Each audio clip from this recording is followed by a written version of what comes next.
নমস্কার, আশা করছি সবাই খুব ভালো আছেন। চামেলি মণ্ডল চ্যানেলে সবাইকে স্বাগত জানাই।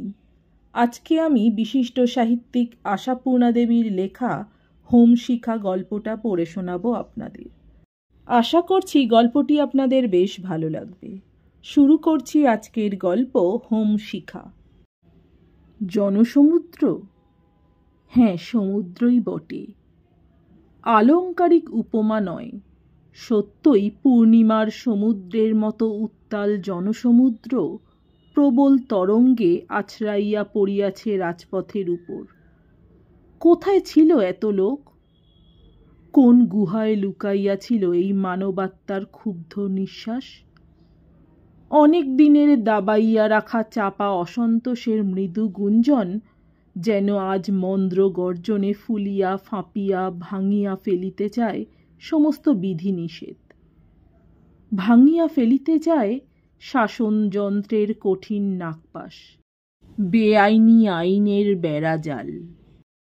যুগ যুগান্তরে শিলীভূত মনুষ্যত্বের তুষারীভূত রক্ত বুঝি টকবক করিয়া ফুটিয়াছে অনেক দিনের ক্ষয়ক্ষতি, অন্যায় অনাচারের অগ্নিদাহে।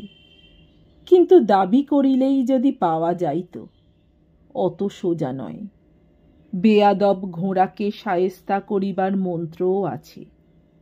হতভাগ্য দেশের কোটি কোটি বঞ্চিত, অপমানিত, নগ্ন নিরণ্যের ভিতর হইতে বাছিয়া জনকয়েককে অনেকটা ক্ষমতা, অনেকটা প্রভুত্ব দিয়া রাখিবার অর্থ কি তাহা হইলে? কাঁটা দিয়া কাঁটা তুলিবার নীতি যে কূটনীতির গোড়ার কথা। বিক্ষুব্ধ সমুদ্রকে আয়ত্তে আনিতে না পারার লজ্জায় আর ক্রোধে রক্তবর্ণ চৌধুরী সাহেব দাঁতে দাঁত চাপিয়া হুকুম করিলেন, স্টার্ট ফায়ারিং। পুলিশ অফিসারের একজন হোমরা চোমরা কর্তা চৌধুরী সাহেব। হত্যাকাণ্ডের আদেশ দিবার অধিকার তাহার থাকিলেও থাকিতে পারে, আর নয়তো কোন ফাঁকে তারে বেতারে আসিয়াছে খোদ কর্তার হুকুমের হুমকি। জনতার সে খবর জানিবার কথা নয়। তাহারা, দেশের নিরস্ত্র ছেলেমেয়েরা, কাছের লোকের মুখ হইতেই পাইয়াছে এই চরম দণ্ডাজ্ঞা। শুরু হইল হত্যার বীভৎস লীলা। গুলি চলিতেছে যেখানে সেখানে। যৌবনোদ্ধত সতেজ মানুষগুলো ছিটকাইয়া পড়িতেছে পথের ধুলায় মাথা গুঁজিয়া। মাথা আর তাহারা তুলিবে না সেটা নিশ্চিত। শুধু খানিকটা তাজা রক্ত পথের ধুলার খানিকটা ভিজাইয়া দিতেছে, ব্যাস। অনেক দিনের তৃষ্ণার্ত ধূলি মুহূর্তে শুষিয়া লইবে সেই রক্ত। বিচার করিবে না, তর্ক করিবে না, পরিবর্তের দাবি করিবে না। আস্তে আস্তে খান খান হইয়া যায় জনতার ঢেউ। আলগা হইতে থাকে মানুষের চাপ। বাঁচিয়া থাকিবার চিরন্তন প্রবৃত্তি তাহাদের লইয়া যায় এখানে সেখানে, গলি ঘুঁজিতে। শাসনকর্তাদের ভাঁড়ারে মজুত করা সত্যকার আগুন, সন্দেহহীন বাস্তব আগুন, নিরস্ত্র আর নিরন্ন মানুষের হৃদয়ের অগ্নিশিখাকে দাবাইয়া রাখিবার পক্ষে যথেষ্ট বই কি। স্ফুলিঙ্গ কণা আবার যদি কোণে কোণে জমা হইতে থাকে হোক। এখন তো রক্ষা হইয়াছে চারিদিক। রক্ষা পাইয়াছে আইনের বেড়া, রক্ষা পাইয়াছে বড় চাকরি। চৌধুরী সাহেব পকেট হইতে রুমাল বাহির করিয়া কপালের ঘাম মুছিয়া এতক্ষণে একটা সিগার ধরান। না, আর আশঙ্কার কিছু নাই, এবার যাওয়া যায়। বাকি যা কাজ লাল পাগড়িধারী খুদে লাট সাহেবেরাই পারিবে। কম ভোগানটা ভোগাইয়াছে এই মূর্খ ছেলেমেয়েগুলো। দেশকে স্বাধীন করিবে, বায়না কত। খেপা কুকুরের মতো রাস্তায় রাস্তায় চেঁচাইয়া বেড়াইলেই যদি দেশ স্বাধীন হইত, তাহা হইলে আর ভাবনা ছিল না। আর কিছুই নয়, শুধু এস চৌধুরীদের মতো পদস্থ লোকেদের উপরওয়ালাদের কাছে খানিকটা অপদস্থ করিবার মতলব। যাক, এবারের মতো ফাঁড়াটা কাটিয়াছে। ফিরিতে রাত হইবে, এই খবরটুকু মাত্র টেলিফোন যোগে বাড়িতে জানাইয়া চৌধুরী সাহেব ধীরে সুস্থে বড় কর্তার সহিত মুলাকাত করিতে যান। বর্তমান ঘটনার রিপোর্ট দাখিল করিতে হইবে।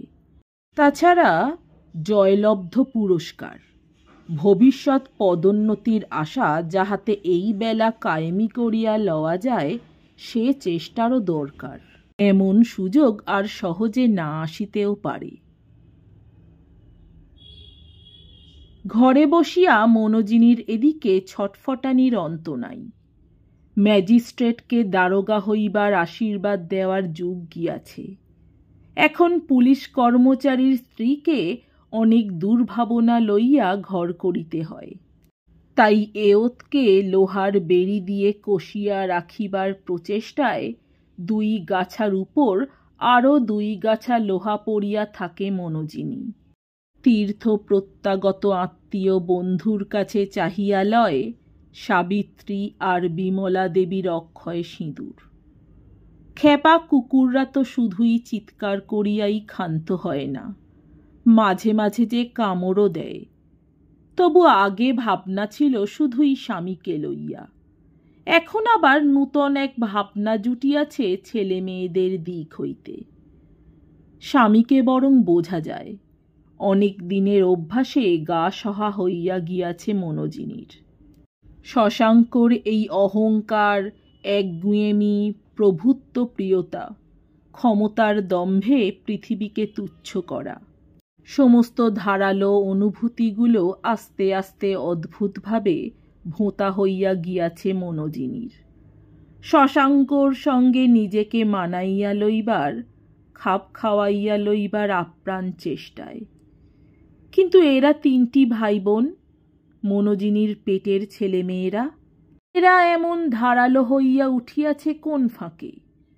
নিজের সন্তান বলিয়া চিনিতে পারা কঠিন। ইহাদের ভাব, ভাষা, আশা, আকাঙ্ক্ষা মনোজিনীর কাছে কোনোটাই নির্ভরযোগ্য নয়।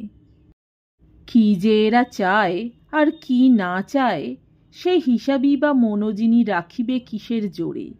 বড় হওয়ার সঙ্গে সঙ্গেই যেন নিতান্ত পর হইয়া গিয়াছে তাহারা। এ বাড়ির অন্নে আর রুচি নাই তাদের। দুর্ভাগ্যক্রমে এই পরিবারে জন্মাইছে বলিয়াই যেন নিতান্ত নিরুপায় হইয়া পড়িয়া আছে এখানে, পরিবেশটা যতটা সম্ভব তফাতে রাখিয়া।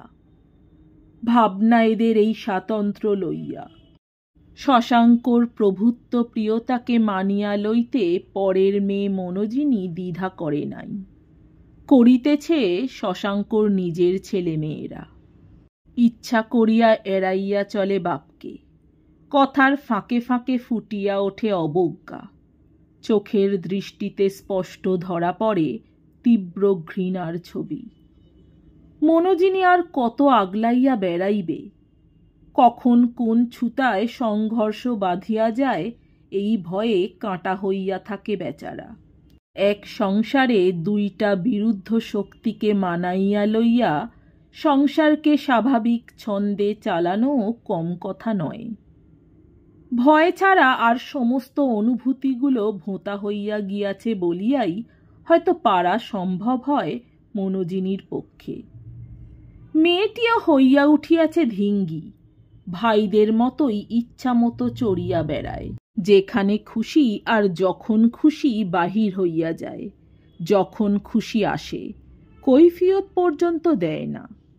অথচ স্বামীর কাছে অনুযোগ করবারও সাহস হয় না মনোজিনীর।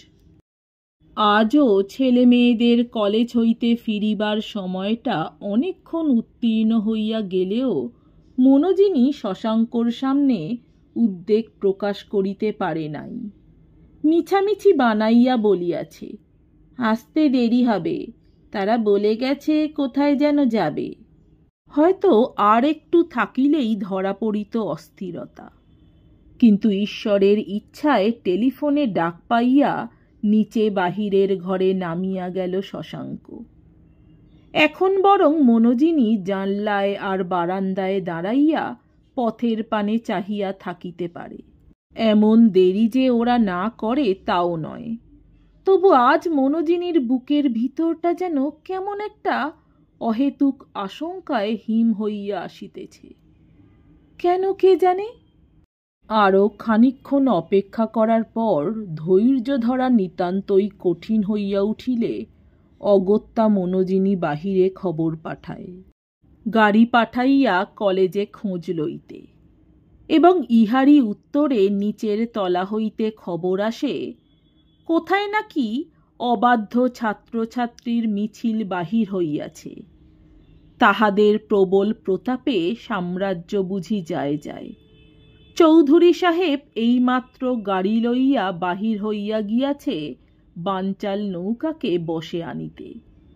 এমনই জরুরি ডাক যে মনোজিনীকে জানাইয়া যাইবারও সময় হয় নাই শশাঙ্কর। কোথায় মিছিল, কিসের দাবি জানাইতে আজ বাধ্য দেশের ছেলেমেয়েরা অবাধ্য হইয়া পথে বাহির হইয়াছে, সে কথা মনোজিনী জানিতে পারে না।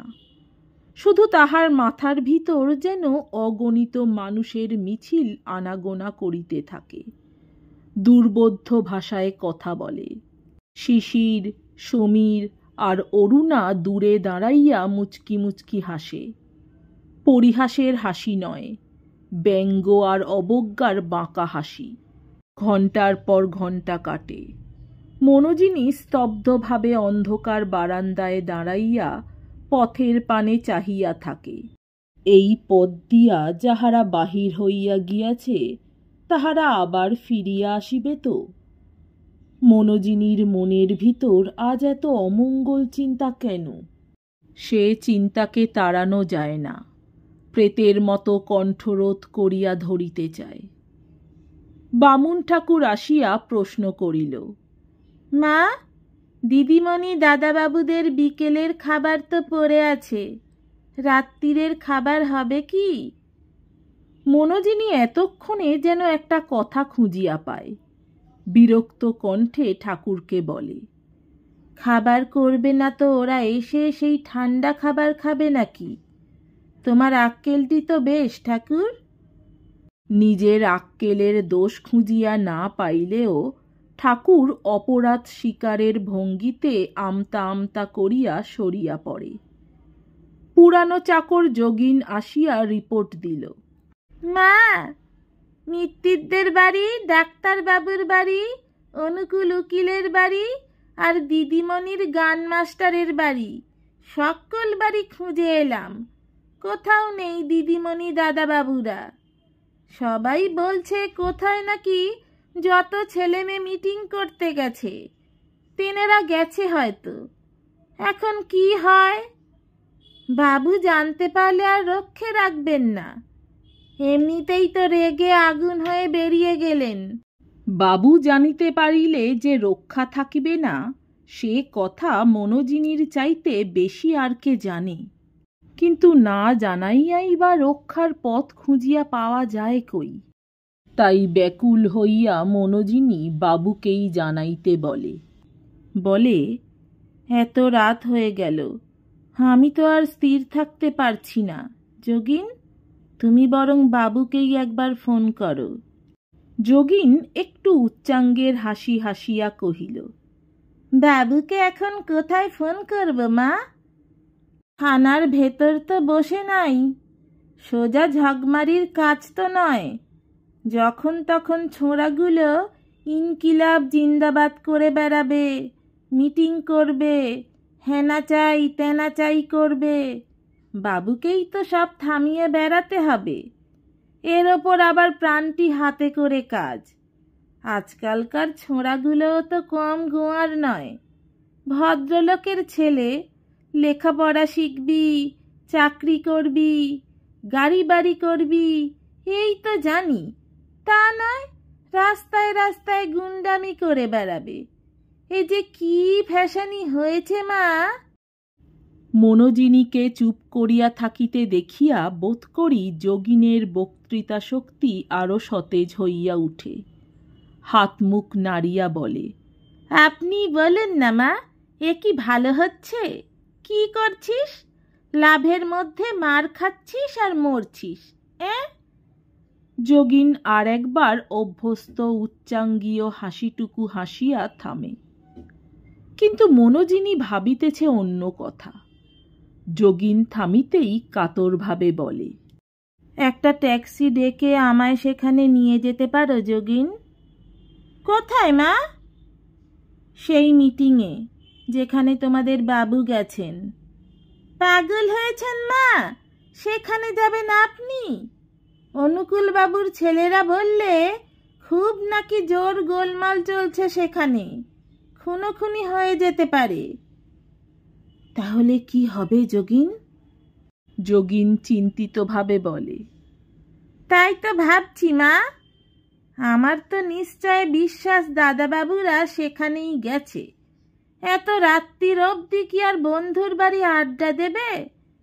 তাছাড়া দিদিমণি শুদ্ধ না, ভারী ভাবনায় ফেলছে সব। তোরা বাপু পুলিশের ছেলে, তোদের ওর ভেতর যাওয়া কেন? মনোজিনী কিছু একটা বলিবার আগেই মেনকা আসিয়া কহিল, মা, বাবু এইমাত্র টেলিফোন করলেন, আসতে রাত হবে, আর ঠাকুর বলছে শুধু শুধু বসে থাকতে পারবে না। বাবু কোথা থেকে ফোন করলেন? তার আমি কি জানি মা, হ্যালো হ্যালো করতেই বাবুর গলা পেলুম। আমার ফিরতে দেরি হবে, ভাবনার কিছু নেই। আর কিছু বলেননি? শিশির সমীরের কথা, অরুণার? বাধা দিয়ে যোগিন বলে, মায়ের কি কথা? বাবু কোথায় আর দাদা বাবুরা কোথায়? হাজার হাজার লোকের ভিড় হয়েছে সেখানে, কে কার মা বাপ, কে কাকে চিনছে? ছেলেদের খোঁজ করবার তাহলে কোনো উপায়ই নেই যোগিন? আমি তো কিছু দেখছি না মা। দেখি ডাক্তারবাবুর বাড়ি আর একবার পরামর্শ করে আসি। ওনাদের তো রথিন দাদাবাবু আসেননি, ডাক্তারবাবুর মা ঘরবার করছে। পোড়া মাগুলোর হয়েছে দগ্ধানি। খানিকটা ঘোরাঘুরির পর যোগিন আসিয়া খবর দিল, ডাক্তারবাবু অনুকূলবাবু দুজনেই বললেন আসে তো আর খানিক পরে আসবে। এতটা রাস্তা হাঁটতে হাঁটতে আসতে হবে তো। গাড়ি মোটে চলতে দিচ্ছে না, দেখলেই ইট ছুঁড়ছে আর না হলে আগুন ধরিয়ে দিচ্ছে। আর তা না তো সেই কাল সকালে আসবে। কোন রাস্তায় নাকি পুলিশও যেতে দেবে না, ওরাও ছাড়বে না। দলকে দল ছেলে রাস্তায় বসে আছে, বলছে রাতভর বসে থাকবে। অতএব মনোজিনীরও আর কিছু করিবার নাই রাত ভোর বসিয়া থাকা ছাড়া। কিন্তু শশাঙ্ক আসিয়া প্রশ্ন করিলে মনোজিনীর কাছে কি উত্তর আছে?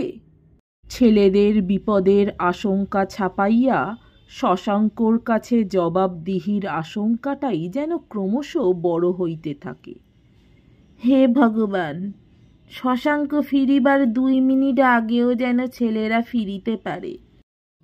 কলির ভগবান কালা, শ্রবণ শক্তি তাহার অনেক কাল লুপ্ত হইয়াছে। কাজেই মনোজিনীর প্রার্থনা কোনো কাজে লাগিল না। রাত্রি 12টা বাজিয়া গেল, ছেলেরা আসিল না। আসিল শশাঙ্ক। কি, তুমি এখনো জেগে আছো যে? মনোজিনী একটু ফিকা হাসি হাসিয়া কহিল, তুমি বাড়ি আসনি? এই দেখো পাগলামি, ওই জন্যেই তো ফোন করে দিয়েছিলাম। জানি তো তোমাকে। খাওয়া দাওয়া করনি নাকি? কি আশ্চর্য, চলো চলো। ছেলেরা ঘুমিয়ে পড়েছে। মনোজিনীর অব্যক্ত উত্তর আর আলগা ঘাড় নাড়ার মধ্যে সদুত্তর ছিল কিনা অত লক্ষ্য পড়িল না চৌধুরী সাহেবের। প্রশ্নটা বাহুল্য মাত্র, সন্দেহের অবকাশই ছিল না। এত রাত্রে নিশ্চিন্ত হইয়া ঘুমাইবে, এর মধ্যে সন্দেহের কি আছে? মনোজিনী কষ্টে গলার স্বর পরিষ্কার করিয়া কহিল, হ্যাঁ গো, কি সব হলো সেখানে? হলো আর কি, খানিকটা রক্তপাত। আজকালকার ছেলেগুলো হয়েছে যেমনি তেঁদর তেমনি শয়তান। যতক্ষণ না মরবে ততক্ষণ জেদ ছাড়বে না। গুলি করবার ইচ্ছে আমার ছিল না, কিন্তু বাদরামি এত বাড়িয়ে তুলল যে বাধ্য হয়ে। থাক থাক, সেসব কথা শুনলে তুমি আবার মূর্ছা যাবে। চলো এখন খেয়ে নেওয়া যাক, স্নান করে আসি। কিন্তু পতিব্রতা মনোজিনীর আজ স্বামীর ক্ষুধার সংবাদেও ব্যস্ততা আসে না। গুলি করবার হুকুম দিলে তুমি? কি করব, উপায় কি? মানুষের গায়ে লাগলো তো গুলি। পাগলামি করো না, শশাঙ্ক বিরক্ত হইয়া ওঠে। মানুষের গায়ে লাগবে না তো যাবে কোথায় শুনি? সে যে কি ভীষণ ভিড় ধারণা করতে পারবে না তুমি। 2-10টা মরতে তবে ভিড় ভাঙল। শুনলুম নাকি যত স্কুল কলেজের ছাত্ররা। তবে আবার কি, বাঁদরামি তো তাদেরই বেশি। গোটা কতক মরার দরকারও ছিল। আগুনে হাত দিলে যে হাত পোড়ে, এ খবরটা বাছাধনদের মাঝে মাঝে টের পাওয়া উচিত। কি দোষ করেছিল তারা যে একেবারে খুন করে শিক্ষা দিতে হবে? হঠাৎ যেন মনোজিনীর চিরবাধ্য বিনীত কণ্ঠে বিদ্রোহের সুর বাজিয়া ওঠে। শশাঙ্করও অনেক হয়রানি গিয়াছে। বিরক্ত কণ্ঠে বলে, কি দোষ করেছে না করেছে সে তোমাকে বোঝানো অনেক সময়ের ব্যাপার, কিন্তু তুমি কি রাত দুপুরে আমার সঙ্গে তর্ক করতে এলে? তর্ক নয়, শুধু জানতে চাইছি কতটা অপরাধে তোমরা গারদে ঠেলে দাও আর কতটা অপরাধে প্রাণ নাও। জানবার যদি নেহাতি স্বাদ হয়, একদিন সময় করে নিশ্চিন্ত হয়ে শুনো বরং। এখন আর বাজে গল্প করার ক্ষমতা নেই আমার। শুধু একটা কথা জেনে রেখো, মানুষের অপরাধের তালিকা সীমাবদ্ধ নয়, তাই বাঁধা আইনের মাপকাঠিতে সব বিচার হয় না। নতুন নতুন আইনও সৃষ্টি করতে হয়। তোমাদের সেই নতুন আইন বুঝি নিরস্ত্র মানুষকে কুকুরের মতো গুলি করা? উত্তেজনায় মনোজিনীর সর্বাঙ্গ থরথর করিয়া কাঁপে। মুখের উপর আসিয়া জমা হয় প্রবল রক্তচ্ছ্বাস। তীব্র কণ্ঠে বলে, হুকুম দেবার সময় মনে পড়ে না ওদেরও মা বাপ আছে? তোমার নিজের ছেলেরা যদি থাকতো ওর মধ্যে। আমার ছেলেরা? শশাঙ্ক এক মুখ ধোঁয়া ছাড়িয়া হাহা শব্দে হাসিয়া ওঠে। প্রথম কথা হচ্ছে, আমার ছেলেরা ওর মধ্যে থাকতে পারবে না। তবে যদি থাকে নিশ্চয়ই মরবে। ও কি, কে ওখানে? আমি। অরুণা আসিয়া সামনে দাঁড়াইয়াছে। বিশৃঙ্খল কেশ, বেশ, মুখের উপর উদ্ধত অবিনয়ের ছাপ, শাড়ির আঁচল রক্তে ভেজা।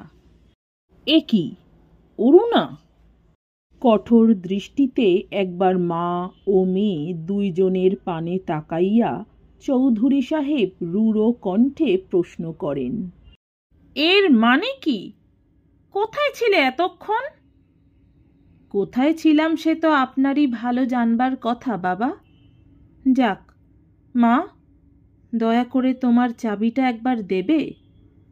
ছোড়দার একটা ধুতি পাঞ্জাবি বের করে নেব। ছোড়দার ধুতি পাঞ্জাবি তুই নিতে এসেছিস কেন লক্ষ্মীছাড়ি? বল শিগগির, কোথায় সে? মনোজিনী বাঘিনীর মতো মেয়ের উপর প্রায় ঝাঁপাইয়া পড়ে। কোথায় ছিলি তোরা? বল, কোথায় তোর দাদারা?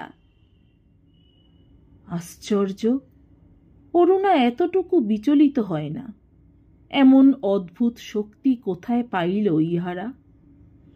কোন ফাঁকে অর্জন করিল এত দুঃসাহস? ছোড়দা কোথায় সে কথা আমি বলতে পারবো না মা, বরং বাবাকে জিজ্ঞেস করো। বড়দা আছে নিচে, বাড়ির বাইরে। জিনিস দুটো শুধু দয়া করে দিয়ে দাও আমায়, নতুন সিল্কের পাঞ্জাবি আর ভাইফোঁটার ধুতিটা। ডাক শিশিরকে। চৌধুরী সাহেব হঠাৎ বোমার মতো ফাটিয়া পড়েন। কিসের জন্যে বাড়ির বাইরে দাঁড়িয়ে আছে সে? কৈফিয়ত চাই আমি। কোন সাহসে তোমরা দুপুর রাতে বাইরে বাইরে ঘুরে বেড়াও? ছোট লোকদের সঙ্গে মিশে হল্লা করো, লজ্জা করে না? সামান্য একটু ঘুরিয়া দাঁড়াইয়া অদ্ভুত একরকম হাসির সঙ্গে অরুণা বলে, করে বই কি বাবা, অহরহ করে। লজ্জায় মরে যাই যখন দেখি এ বাড়ির অন্ন স্বচ্ছন্দে গলা দিয়ে নামছে। এ সংসারের সুখ স্বাচ্ছন্দ্য আরাম আয়াসে গায়ে কাঁটা ফোটে, জগতের সামনে নিজেদের পরিচয় দিতে। ওই যত ছোট লোকদের চাইতে যে কত ছোট আমরা, সে কথা চিন্তা করলে সত্যি ওদের সঙ্গে মিশতে লজ্জা করে। বটে, তাই নাকি? খুব যে লম্বা লম্বা বুলি কপচাচ্ছ, এসবের গুরুটিকে শুনতে পাই না। ভেতরে ভেতরে এত দূর তৈরি হয়ে উঠেছ তা জানতাম না। এসব তোমার প্রশ্রয়ের ফল, তা জানো? রাগের ঝাল গিয়ে পড়ে মনোজিনীর উপর। কিন্তু মনোজিনীরই বা হঠাৎ জুজুর ভয়ে কমিয়া আসিতেছে কেন? স্বচ্ছন্দে বলিয়া বসিল, আমার প্রশ্রয়ের ফলে যদি ওরা মানুষ হয়ে উঠে থাকে, সেই আমার জীবনের পুরস্কার। শশাঙ্কর অগোচরে আজকাল বাড়িতে বড় বড় কথার চাষ হইতেছে নাকি? কিন্তু কথার তরপানিতে শশাঙ্ক চৌধুরী কাবু হন না।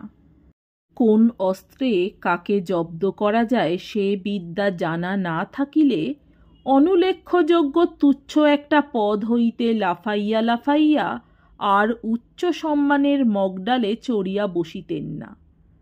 তাই রূঢ় কণ্ঠে যতদূর সম্ভব কর্কশতা আনিয়া বলেন, অরুণা, তোমার এই লক্ষ্মী ছাড়া বেশভূষা আর রাত দুপুরে বাইরে বেড়ানোর কারণ কি আমি জানতে চাই। চরিত্রের সন্দেহ করে দূর করে দিতে পারি তোমায়, তা জানো? অবহেলার সুরে অরুণা উত্তর করে, তাও হয়তো আপনি পারেন। কিছুই অসম্ভব নয় আপনার পক্ষে। বটে বটে, কার সামনে কথা বলছো খেয়াল নেই তোমার, লক্ষ্মী ছাড়া বদমাইশ মেয়ে? কোন সাহসে এত স্পর্ধা তোমার? ঝুলন্ত চুলগুলো মুখের উপর হইতে সরাইয়া দিয়া অরুণা তেমনি অকম্পিত গলায় উত্তর দেয়, শুধু মানুষ হয়ে জন্মানোর সাহসে বাবা, পুলিশের বড় কর্তার মেয়ে বলে নয়। দাদাকে ডাকতে বলেছিলেন? এ বাড়ির চৌকাঠে পা দেবার প্রবৃত্তি তার আর নেই। ভয় নেই, আমিও যাচ্ছি। শুধু মাকে একবার জানানো দরকার বোধ করছিলাম। ও কি মা, ভুল চাবি দিয়ে আলমারি টানাটানি করছো কেন? ওটা যে ড্রয়ারের চাবি। ততক্ষণে চাবির কল সমেত খুলিয়া আসিয়াছে আলমারির কপাট। উন্মত্তের মতো কাপড়ের গোছা ছড়াইয়া ফেলিয়া মনোজিনী সমীরের সিল্কের পাঞ্জাবি খুঁজিতেছে। সিল্কের পাঞ্জাবি আর ভাইফোঁটার নতুন ধুতি। রাত্রি এক সময় শেষ হয় বই কি। প্রকৃতি কবে কার মুখ চাহিয়া কাজ করিয়াছে। ভোরের আলো চোখে লাগিতেই চৌধুরী সাহেব হঠাৎ চমকাইয়া ওঠেন। বিশ্রী খাকির সুটটা এখনো ছাড়া হয় নাই কেন? অসময়ে হঠাৎ ঘুমাইয়া পড়িয়াছিলেন নাকি? গত রাত্রের ঘটনাগুলো দুঃস্বপ্ন নয় তো? বাড়িটা এত নিস্তব্ধ কেন? বাড়ি শুদ্ধ সকলে ঘুমাইতেছে নাকি? ভোরের আলো ওদের শীতরাত্রের সুখসজ্জার উপর এখনো হানা দেয় নাই বুঝি? অভ্যাস মতো যোগিন বলিয়া ডাক দিতে গেলেন, স্বর ফুটিল না। ঠান্ডা লাগিয়া গলা বসিয়া গিয়াছে হয়তো। কিন্তু স্বপ্ন কি দিনের আলোতেও টিকিয়া থাকে? আলমারির কপাটটা হাঁ করা কেন? ঘরের মেঝে এত জামা কাপড় ছড়ানো কিসের? সেই তখন কি যেন হাতে করিয়া মনোজিনীও ছুটিয়া নামিয়া গিয়াছিল না অরুণার পিছন পিছন? ঠিক মনে পড়িয়াছে সমীরের জামা কাপড়। কিন্তু শীতের দিনে হঠাৎ পাঞ্জাবি পরার শখ কেন সমীরের? আচ্ছা, মনোজিনীর হাত চাপিয়া ধরিয়া আটক করিতে গিয়াছিলেন না চৌধুরী সাহেব? হাত ছাড়াইয়া চলিয়া গিয়াছে মনোজিনী। শশাঙ্ক চৌধুরীর হাত ছাড়া হওয়া তো সহজ কথা নয়। এত সাহস কোথায় পাইল মনোজিনী? কিন্তু শুধুই তো মনোজিনী নয়, ঘরের বাহিরে দুঃসাহসের ছড়াছড়ি। পথের ধূলিকণাটাও যেন দুঃসাহসিক স্পর্ধায় রুখিয়া দাঁড়াইতে চায়। এত স্পর্ধার, এত দুঃসাহসের যোগানদার কে? ওই আবার গোলমাল শুরু হইয়াছে না? শশাঙ্কর নিজের বাড়ির সামনেই তো। হল্লা করিবার আর ঠাঁই পায় নাই বুঝি বদমায়েশের দল? ছুটিয়া বারান্দায় বাহির হইবার সঙ্গে সঙ্গেই যোগিন আসিয়া হাউ হাউ শব্দে কাঁদিয়া আছড়াইয়া পড়ে। ও বাবু, বাবু গো! ছোট দাদা বাবুকে এখান দিয়েই নিয়ে যাচ্ছে, আমাদের সোনার ছোট দাদা বাবু গো! স্তম্ভিত দৃষ্টি মেলিয়া উপর হইতে নিচের দিকে চাহিয়া থাকেন চৌধুরী সাহেব। সোনার ছেলে? আহা, সোনার ছেলেই বটে। প্রথম ভোরের সোনালি আলো আসিয়া পড়িয়াছে চন্দন পরা সুন্দর মুখখানিতে। নতুন সিল্কের পাঞ্জাবিটা পরিয়াছে নাকি? না, কিছুই দেখা যায় না। আস্ত মানুষটা ঢাকা পড়িয়াছে ফুলের ভারে। এত ফুল লোকে কোথায় পায়? কই, শশাঙ্ক চৌধুরীর তো কখনো একটাও ফুল চোখে পড়ে না। শোভাযাত্রাকারীর দল চলিতে চলিতে রাস্তা ছাড়াইয়া যায়। ক্রমশ মিলাইয়া আসে সমস্ত কোলাহল। শেষ মানুষটির পদচিহ্নও মুছিয়া যায়। শিশির, অরুণা, মনোজিনী, উহাদের পদচিহ্ন মুছিয়া গেল যে। শশাঙ্ক চৌধুরীর বাড়ির সুমুখ দিয়া অনায়াসে চলিয়া গেল ওরা, নিতান্ত অপরিচিতের মতো। চোখ তুলিয়া একবার তাকাইয়া দেখিতেও রুচি হইল না বুঝি। শশাঙ্ক চৌধুরীর স্ত্রী কন্যা দিনের আলোয় রাজপথের উপর দিয়া হাঁটিয়া চলিয়াছে হাজার লোকের গায়ে গা মিলাইয়া।